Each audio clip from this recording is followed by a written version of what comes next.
आपल्या विदर्भातल्याच जागा आपल्या वाट्याच्याच का मागते, त्या एनसीपीच्या का मागत नाहीये? शिवसेना आपल्यालाच वेठीस का धरते? असं काँग्रेसचे नेते जर मीडियाशी बोलले असतील असं मला वाटत नाही की तुम्ही मला प्रश्न विचारताय. काँग्रेस नेत्यांचं सगळे निर्णय हे दिल्लीतून होतात. तो राष्ट्रीय पक्ष आहे. महाराष्ट्रासारख्या मोठ्या राज्याची निवडणूक आहे. त्यांच्या बैठका दिल्लीत होत असतात. त्याच्यामुळे या राज्याचे नेते काँग्रेसचे दिल्लीत जाऊन त्यांच्या हायकमांडला भेटायला थांबले असतील तर त्यात काय चुकीचं असं मला वाटत नाही. आता जो तुमचा प्रश्न आहे तो काँग्रेसचा प्रश्न आहे असं मी मानत नाही की विदर्भातल्या आमच्या जागांवरच हक्क का. हा तुमचा प्रश्न चुकीचा आहे. मी काँग्रेसचा प्रश्न चुकीचा असं म्हणत नाही. कोणताही एक विभाग जो असतो हा एखाद्या पक्षाचा नसतो. एखाद्या भागावरती एखाद्या पक्षाचा प्रभाव नक्की असतो. जसा कोकणामध्ये शिवसेनेचा प्रभाव, मुंबईत शिवसेनेचा प्रभाव आहे, उत्तर महाराष्ट्रात बऱ्याचशा भागात शिवसेनेचा प्रभाव आहे. विदर्भात राष्ट्रवादी काँग्रेस फारच नगण्य आहे, कमी आहे. त्यांच्या काही जागांवर नक्कीच त्यांची ताकद आहे. आता वर्ध्यात त्यांचे खासदार निवडून आलेले आहेत, काही ठिकाणी आमदार आहेत. त्याच्यामुळे त्यांच्या आणि आमच्या विदर्भात जागा वाटपासंदर्भात काही क्लॅश होण्याचा प्रश्नच येत नाही. आणि मी तर म्हणेन काँग्रेस पक्षाशी सुद्धा आमच्या विदर्भात कुठे एखाद दुसरी जागा सोडली तर फार मोठे मतभेद आहेत असं मला वाटत नाही. आता एखाद्या जागेवर दोन पक्षाचे कार्यकर्ते दावा सांगतात ना, त्यातून मार्ग काढावा लागेल आणि आज संध्याकाळपर्यंत हा मार्ग निघेल. त्याच्याविषयी आमच्या मनात तरी कोणती शंका नाही. कदाचित आज जमलं आम्हाला तर तीन पक्षाच्या ज्या जागा वाटपाचा जो याद्या आणि फॉर्म्युला आहे तो कदाचित आज संध्याकाळपर्यंत सुद्धा आम्ही जाहीर करू. इथपर्यंत आमची तयारी आहे. हा बोला बोला. नाही, पण जर असं असेल तर 2 दिवस काँग्रेसचे नेते दिल्लीत राहतात, भाजपची पहिली यादी जाहीर होते, पण महाविकास आघाडीत अजूनही बघा, भारतीय जनता पक्षाची पहिली यादी जाहीर झाली म्हणजे काय फार मोठं तीर मारलं असं होत नाही ना. त्यांचे जे विद्यमान आमदार आहेत ते 99% जाहीर झालेले आहेत. असं काय वेगळं काय त्यांनी काय जाहीर केलंय का? नाही. जे विद्यमान आमदार आहेत त्यांचे जे काय 104 105 असतील त्यातले बहुसंख्य आमदार त्यांनी जाहीर केले. यात तुम्हाला एवढं आनंदाचा गुदगुला व्हायचं कारण काय कोणाला? नाही नाही, कोणालाच होऊ नये. आम्ही सुद्धा आमच्या आमदारांना आम्ही गो अहेड दिलेला आहे. माननीय उद्धव ठाकरे साहेबांनी ज्या आमच्या हक्काच्या जागा आहेत तिथल्या उमेदवारांना आमदारांना माननीय उद्धव साहेबांनी मातोश्रीवर बोलून सांगितलं आपण कामाला लागा. आमच्या कामाची पद्धत हीच आहे. आमच्याकडे उमेदवारांच्या याद्या आम्ही जाहीर करत नाही हे आपल्याला अनेक वर्ष माहीत असेल. पण राऊतसाहेब, मुंबईतल्याही काही जागा आहेत. जर तुम्ही म्हणताय की काही पेच नाहीये, संध्याकाळपर्यंत जागा वाटप जाहीर होऊ शकतं, पण 2 दिवस एवढी मग खिचात आणि काँग्रेसचे नेते मुंबईत येतात, उद्धव ठाकरेंना भेटतात, यो भेटू द्या ना. नेते शरद पवारांना भेटतात का आम्ही शरद पवारांना अजिबात हे तुमचं अत्यंत चुकीची माहिती आहे मीडियाकडे. आम्ही काल यशवंतराव चव्हाण प्रतिष्ठानच्या कॉन्फरन्स हॉलमध्ये बसलो होतो. हे आमच्यातलं काँग्रेस आणि शिवसेना आणि एनसीपी मध्ये जे काही थोडंफार जागेसंदर्भातले काही विषय होते ते संपवण्यासाठी बसलो. आता माननीय शरद पवार साहेबांची लोकांना भेटण्याची आणि बसण्याची जागा ती असल्यामुळे साहजिकच आम्ही पवार साहेबांना भेटून त्यांच्याशी चर्चा केली. मी होतो, आमचे अनिल देसाई होते, आमचे प्रवीण महाले होते, आम्ही सगळेच होतो. प्रचंड गर्दी तिकडे असते.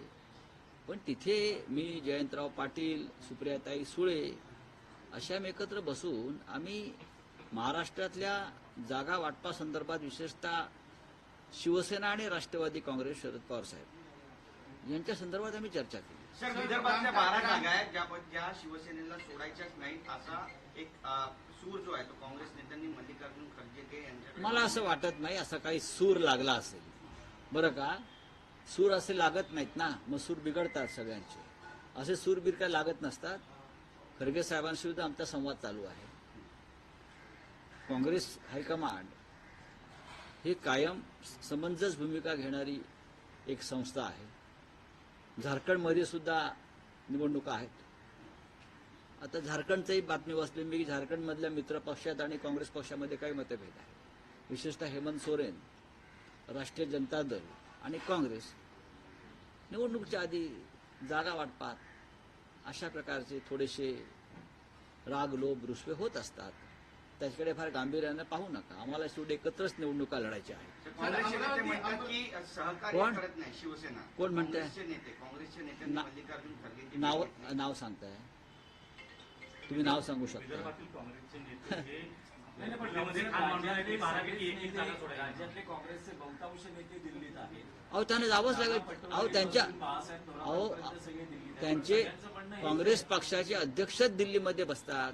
काँग्रेस पक्षाचे महासचिव हायकमांड हे दिल्लीमध्ये आहे ना. त्याच्यामुळे आमचं जर हायकमांड दिल्लीत असतं तर आम्हाला दिल्लीत जावं लागलं असतं. राष्ट्रवादी काँग्रेस पक्षाचं हायकमांड दिल्लीत असतं तर जयंतराव पाटलांना दिल्लीत जावं लागलं असतं. जितेंद्र आव्हाडांना दिल्लीत जावं लागलं असतं. विदर्भाच्या नेत्यांचं म्हणणं आहे की एकही जागा सोडायची नाही अशा बाजू. रामटेक आणि अमरावती विदर्भ हा महाराष्ट्राचा एक भाग आहे.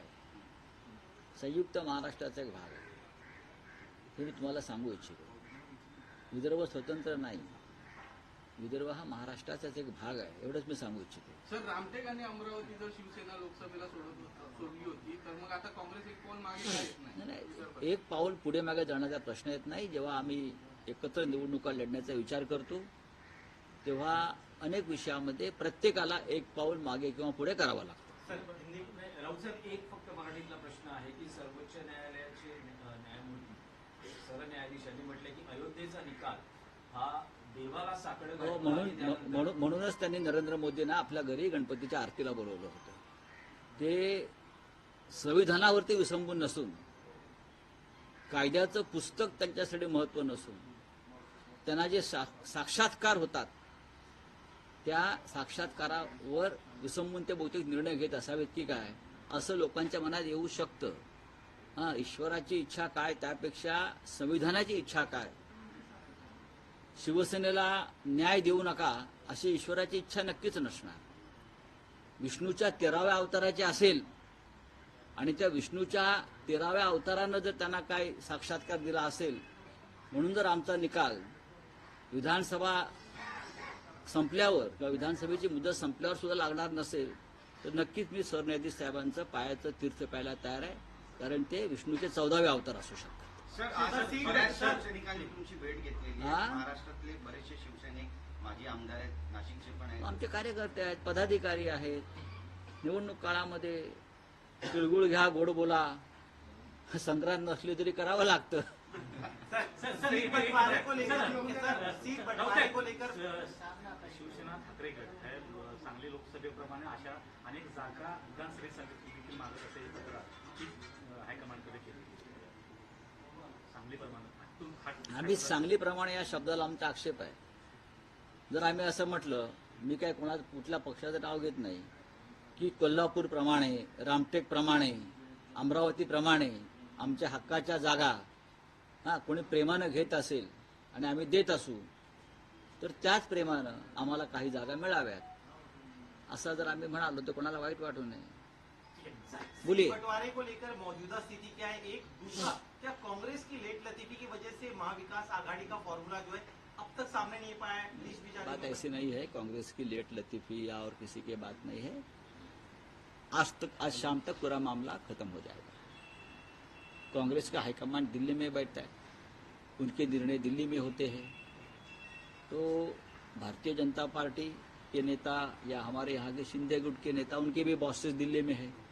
तो जिनकी हाईकमांड दिल्ली में है उनको बार बार दिल्ली में जाना पड़ता है. उसमें अभी हम क्या बोल सकते हैं. लेकिन मुझे लगता है कि कोई ज्यादा मतभेद नहीं रहेंगे और हम लोग एक साथ बैठकर निर्णय करेंगे. सर, लोकसभा चुनाव में आपने बड़ा दिल दिखाया था. अमरावती, रामटेक जैसी अपनी सिटी जो थी उनको दिया था. क्या कांग्रेस अब कुर्बानी देने के लिए तैयार है? बात कुर्बानी की नहीं, बात देश हित की और महाराष्ट्र हित की है. अगर कुर्बानी की बात कही तो सिर्फ अमरावती और रामटेक नहीं तो कोल्हापुर भी उसमें आता है. कोल्हापुर में हमारी वहाँ उस वक्त हमारे सांसद थे, हमारी सिटिंग सीट थी. अमरावती भी लगभग हमारी सिटिंग सीट थी, रामटेक हमारी सिटिंग सीट. तो जरूर हमने बड़ा दिल दिखाया क्योंकि हमें संविधान के दुश्मनों का पराभव करना था, उनको हराना था. और आज महाराष्ट्र में एक भ्रष्ट सरकार को, एक घटनाबाज या संविधान के खिलाफ काम करने वाले सरकार को हमको नीचे उतारना है.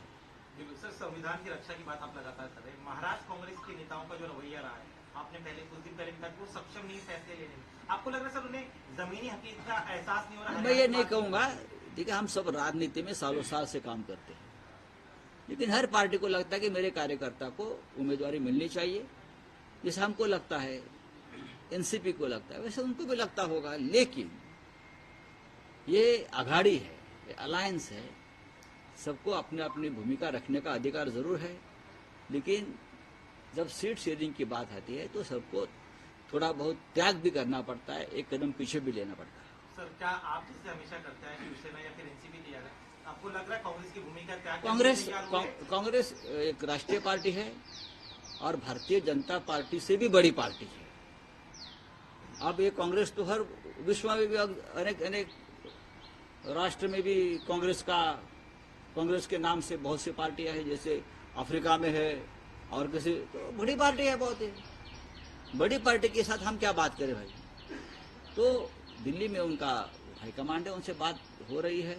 महाराष्ट्र के सभी नेता हमारे मित्र हैं, जैसे Bharatiya Janata party international party है, इसलिए हमारी उनसे जमी नहीं ज्यादा। कभी इंटरनेशनल पार्टी से हम क्या बात करें? लेकिन सर उनका अखिलेश वकीलेश जैसा जो रवैया है सर, हाँ। छोड़िए अखिलेश वकीलेश जैसा रवैया कांग्रेस के नेताओं का रहा है, जो ट्रेडिशनली रहते हैं सीट शेयरिंग में खासतौर पर मिलेगा, आपको लगा बदलने की जरूरत, थोड़ा सा लीनियंट होना चाहिए? मैं क्या उनको मार्गदर्शन करूं? उनके यहाँ बहुत मार्गदर्शक है, मैं उनको मार्गदर्शन करना या उद्धव जी ने उनको मार्गदर्शन करना ठीक नहीं। हम जमीन पर काम करने वाले कार्यकर्ता हैं, हम महाराष्ट्र के हित में काम करने वाले कार्यकर्ता है, और हम सबसे पहले देश हित को सबसे ऊपर मानते हैं। सर, कश्मीर में 7 लोगों की हत्या और आतंकी हमला हुआ है, उस पर आपकी पार्टी की भूमिका क्या है? अमित शाह ने इस्तीफा देना चाहिए। भूमिका क्या हो सकती है? अमित शाह गृह मंत्री कोई जिम्मेदारी लेने को तैयार नहीं, ना मणिपुर की जिम्मेदारी लेते हैं, ना जम्मू कश्मीर की लेते हैं। हाँ, कभी ना कभी नैतिकता के आधार पर भारतीय जनता पार्टी के नेताओं ने और मंत्रियों ने इस्तीफा देना चाहिए ना। चले, थैंक यू। सर